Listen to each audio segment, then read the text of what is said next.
vznešene prehnutým dlhým krkom každý pozná. Labute často skrotnú a pohybujú sa v tesnej blízkosti človeka.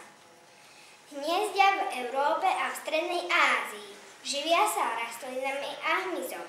Hniezdo stavajú samičky na ostrovčekoch alebo v rákosti a kladú až 9 vajec.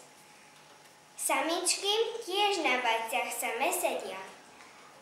Labutí samec drží stráž a odožení každého, kto by sa chcel k hniezdu priblížiť.